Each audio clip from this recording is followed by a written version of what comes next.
I still remember those early days of our marriage, when love didn't need effort, when closeness came naturally, and passion wasn't something we scheduled or negotiated. Back then, intimacy wasn't just physical. It was electric, spontaneous, and mutual. We shared quiet laughter at midnight, long weekends tangled in bedsheets, and a sense of wonder at the life we were building.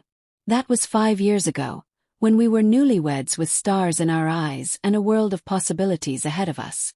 But those memories now feel like they belong to someone else, as if I'm recalling scenes from a film I once loved but no longer recognize. The shift didn't happen all at once. It crept in quietly, hidden beneath the noise of everyday life. At first, it was understandable. She'd come home from a long day at the office and murmur, "I'm too tired tonight," with an apologetic smile. I didn't take it personally. We were both working demanding jobs. Fatigue was real. And relationships, I believed, were built on patience and empathy. So I didn't push. I reassured her. Waited. But days became weeks, and weeks bled into months. The occasional deferral became a predictable refrain. Each time I reached for her, with a touch, a kiss, a whispered invitation, I was met with the same weary sigh and those 5 words that began to etch themselves into my thoughts like a scar. "I'm too tired for intimacy." Around the 18-month mark of this slow erosion, I began keeping a mental ledger, not out of resentment but out of confusion. 2 weeks passed, then 3. Full month. No intimacy, no closeness, not even a moment of vulnerability. When I finally found the courage to ask her directly, she blamed work stress and said things would get better after her big project wrapped. I wanted so badly to believe her. I chose to believe her. But the project ended. And the excuses evolved. "I'm too tired" became "I'm too stressed," then "I'm not feeling well," and eventually, "My mind's just not in that space." I countered with romantic gestures. Dinner at her favorite restaurant, a surprise weekend getaway to the coastal inn where we'd honeymooned, little love notes tucked into her briefcase. Every effort ended the same way, with me lying awake, listening to her slow, steady breathing while staring at the ceiling, wondering if she even noticed the distance growing between us. After our 3rd anniversary, I suggested couples counseling. She waved it off. "We don't have real problems," she said. "We're just in a phase." When I bought a book about rekindling intimacy in long-term relationships, she never opened it. When I cautiously asked whether there might be a medical issue causing her lack of interest, she slammed the bedroom door, and we didn't speak for 3 days. That was when suspicion crept in. I started watching her, not with paranoia, but with quiet observation. Was she unhappy? Was there someone else? Had she simply fallen out of love? She still kissed me goodbye each morning, still told me "I love you" each night. But it felt rote, like reciting a script she no longer connected to. Her affection had become mechanical, reduced to motions rather than emotions. By the time our 4th anniversary arrived, something in me cracked. We went to an upscale restaurant. She looked radiant in a dress I hadn't seen before. For a fleeting moment, I felt hope stir again as she laughed at something I said across the candlelit table. But that night when I reached for her, she offered the same phrase I'd come to dread. "I'm too tired for intimacy tonight." I didn't argue. I didn't plead. I turned away. And in that moment, something shifted permanently inside me. A quiet resolve took root. If she was too tired for intimacy, I would become too tired to keep trying. That night, I let go of the role I'd been playing, the hopeful, patient husband chasing a connection that felt increasingly one-sided. No more planning romantic evenings. No more initiating vulnerable conversations. No more carrying the emotional weight for both of us. I didn't yet know what this decision would mean for our marriage, but I knew I couldn't survive in limbo any longer, hovering between hope and heartbreak. The next morning, I felt something I hadn't felt in years. Clarity. I didn't kiss her good morning. I didn't ask about her schedule. I simply smiled, got in the shower, and started my day. My detachment wasn't angry or bitter. It was quiet, firm, and necessary. In the days that followed, I stopped seeking affection. I didn't plan date nights or initiate conversations about our future. I kept up with the house, made polite conversation, fulfilled my responsibilities, but I no longer invested emotionally. I was conserving energy I'd been pouring into a well that never gave anything back. Took 2 weeks for her to notice. One evening, as we washed dishes side by side, she looked at me and asked, "Is everything okay?" "Of course," I replied casually. "Why wouldn't it be?" She paused, studying my face, then looked away. I saw confusion flicker in her expression, but it didn't stir me to act. This time it was her turn to wonder. I began channeling my energy into myself. I started hitting the gym more often, turning physical exertion into therapy. The progress was visible. I gained muscle, lost weight, and walked taller. I caught her watching me sometimes, not with lust, but with something that looked like realization. 3 months into this new version of myself, I reconnected with friends I'd drifted from. Poker nights, hiking trips, fishing weekends. I didn't ask her if she had plans. I informed her of mine as a courtesy. She seemed startled the first few times but never protested. "You seem different lately," she said one Sunday evening as I returned from a fishing trip. "Different how?" "Yes. I don't know. Distant. Are you upset with me?" I met her eyes calmly. "I'm not upset. I'm just focusing on myself for a change." She blinked. "What does that mean?" "It means I've spent years focusing on us, on what's wrong, on how to fix it. Now I'm focusing on me." She didn't respond. Not then. But something passed between us in that moment, an acknowledgement of a dynamic that had quietly shifted. That night, for the first time in years, she scooted closer to me in bed. Not to initiate anything but simply to be near. I didn't move. I didn't push her away, but I didn't reach for her either. Part of me still ached for connection. But a stronger part remembered the countless nights of silence and turned inward. 6 months in, co-workers commented on my renewed confidence. I earned a promotion, picked up photography, enrolled in a cooking class. My world expanded in ways I hadn't imagined, all because I stopped orbiting around a woman who had long since stopped seeing me. Ironically, the more I let go, the more she seemed to notice. Small gestures returned. My favorite breakfast on Saturdays, random texts during the day, a hand brushing mine in the hallway. I acknowledged them but didn't give them power. I'd learned not to confuse crumbs with commitment. 8 months later, I came home from a work event to find the living room dimly lit with candles, wine breathing on the table. She wore a dress I hadn't seen in years. "What's the occasion?" I asked, setting down my briefcase. "No occasion," she said, voice soft. "I just thought we could spend time together." I sat across from her, not beside. The space between us spoke volumes. We talked surface-level stuff. She laughed too loudly, touched me too deliberately. When she leaned in to kiss me, I didn't pull away, but I didn't return the kiss with any heat either. She frowned. "Is something wrong? Why are you doing this?" "Yes." "What do you mean? After nearly 2 years of distance, now you want intimacy?" "I'm wondering what changed." She stiffened. "I thought this was what you wanted." "It was," I said. "But now, it feels like you're trying to reclaim my attention, not reconnect with me." She stood, glass trembling in her hand. "That's not fair." "I'm trying. Trying now that I've stopped trying," I said quietly. "Interesting timing." She left the room. And I sat there, finishing my wine amid the flickering candles, a ritual intended to revive something already dead. In the weeks that followed, her behavior oscillated wildly. One day affectionate, the next withdrawn. Felt less like love and more like damage control. He stayed steady.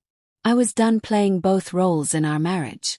Then, one night, I opened her laptop to check our joint bank account and saw a minimized email. Not an affair. Not betrayal in the typical sense. Just dozens of messages to an old college friend. Pages of dissatisfaction. Confessions. Regret. I don't know why I can't connect with him anymore. I feel nothing when he touches me. Sometimes I think we married too young. He's a good man, but I wonder what life I missed. I closed the laptop with an eerie calm. It wasn't an affair. It was worse. It was the slow, silent death of commitment and attraction, hidden behind years of excuses. That night, she found me packing an overnight bag. "Where are you going?" Her voice trembled. I met her gaze. "I'm staying at a hotel for a while. I need space. And maybe, so do you." Her eyes glistened. "I do now. I didn't then." "And what about the emails?" "Yes. You told your friend you wondered if you married too young. That maybe you missed out on life, on more experiences." Color rose in her cheeks. Those thoughts came during my lowest moments. I was trying to rationalize what I was doing. It was easier to blame the circumstances than to admit I was sabotaging our marriage because I was scared. I stood and walked to the window, watching the raindrops race each other down the glass, my reflection blurred behind the water. "You have no idea," I began quietly, "what that kind of uncertainty did to me." Reading those words, knowing you'd confided in someone else about questioning our entire marriage, it cracked something deep inside me. I began second-guessing every moment, every memory. Was I just a mistake to you? A decision you regretted? I swallowed hard, the weight of those months pressing against my ribs. It didn't just hurt. It dismantled my confidence. I started walking on eggshells, afraid that no matter what I did, I'd never be enough. I felt like a placeholder in my own life, like I was auditioning daily for a role I already held but wasn't truly wanted in. She didn't interrupt. Her silence, for once, wasn't evasive. It was reverent, listening. My self-worth eroded slowly, I continued. Each subtle rejection, the cold shoulder, the excuses, the fatigue, they weren't just moments. They were messages. That I wasn't desirable. That I was burdensome. I lost the belief that I was worth fighting for. She stepped closer. "I never meant." "I know," I cut in gently. "But intention doesn't erase impact." I turned to face her fully. "Here's what I've realized during our time apart. I can't make you want me. I can't talk you into believing this marriage is worth the vulnerability it requires. That has to come from you." "And if it has?" she asked, voice barely above the rain. "Then we rebuild," I said. "From the foundation up. No more cycles of rejection and pursuit. No more hiding behind excuses. Honesty, even when it's raw and uncomfortable." She rose slowly, as if gravity resisted her hope. "Is that even possible, after everything?" "I don't know." I admitted it plainly. "But I know I won't go back to what we were. Either we create something new, or we let go of what we've already lost." For the first time in a long time, I didn't cushion the truth. I didn't shrink to make space for her fears. I stood in my pain and told it plainly. And that alone was a quiet revolution. "I want to try," she said after a long pause. "I've been seeing a therapist for the past 2 weeks. I needed to understand why I was pushing you away, why intimacy felt like a threat." I blinked. "You have." She nodded. "It's early still, but I'm starting to see patterns. How I confuse vulnerability with weakness. How I test people's love by creating distance. Then panic when they stop trying." She looked at me with aching honesty. "Like you did. When you stopped trying. And started building a life that didn't revolve around earning your affection," I added. We moved to the kitchen table, neutral ground. The place where we'd once shared laughter, late-night snacks, and the silence of disconnection. She made tea. I ordered Thai food. The familiarity of it was surreal, like stepping into a familiar house rearranged by time and trauma. Over dinner we made agreements. Weekly couples therapy. Continued individual sessions. No more using tiredness as an exit ramp from difficult conversations. Most importantly, a commitment to radical honesty. "I can't promise I won't get scared again," she said as we cleared the dishes. "And I can't promise I'll always understand," I replied. "But I'll listen. Without trying to fix you." That night we slept in separate rooms. Not as punishment but protection. Trust needed space to regrow, like new skin over an old wound. Before bed, she paused in the hallway. "There's one more thing," she said, voice steady despite the tremble in her hands. "I'm sorry. Not just for the distance, but for how my fear broke you. For not seeing the man in front of me, the one who was worth loving the whole time." Of all the words exchanged over the years, the fights, the apologies, the silences, those few pierced deepest. Not because they erased what came before, but because they faced it. "Thank you," I said. "Good night." "Good night," she echoed. We walked to different rooms, but for the first time in years in the same direction. 1 year has passed since that rainy night. The path forward hasn't been smooth. Healing is rarely a straight line. We've sat through 52 therapy sessions, some full of breakthroughs, others leaving us raw and exposed. The guest room became my refuge for 3 months, then my part-time space for 3 more. Not because I was punishing her, but because I needed to feel emotionally safe again. 6 months in, we took a weekend trip to the mountains. No phones, just us. For the first time in years, we truly talked about childhood fears, old dreams, forgotten joys. And that night when she reached for my hand and said, "I miss you," it wasn't nostalgia. It was a quiet vow. Slowly, my belongings migrated back into our shared space. But more importantly, so did trust. There were setbacks. Her instinct to retreat. My fear of rejection rearing its head. But this time we named them as they came. "I'm feeling overwhelmed," she'd say. "I need space." And I'd say, "That's okay. I'm here when you're ready." At 10 months, her mother fell ill. The stress almost sent us back to square one. But I didn't shut down. I asked, "Is it her or is it us?" And she answered honestly, "Both."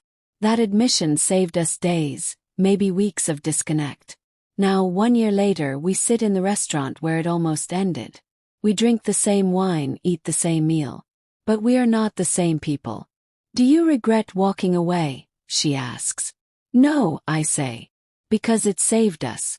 It forced truth to surface." Not.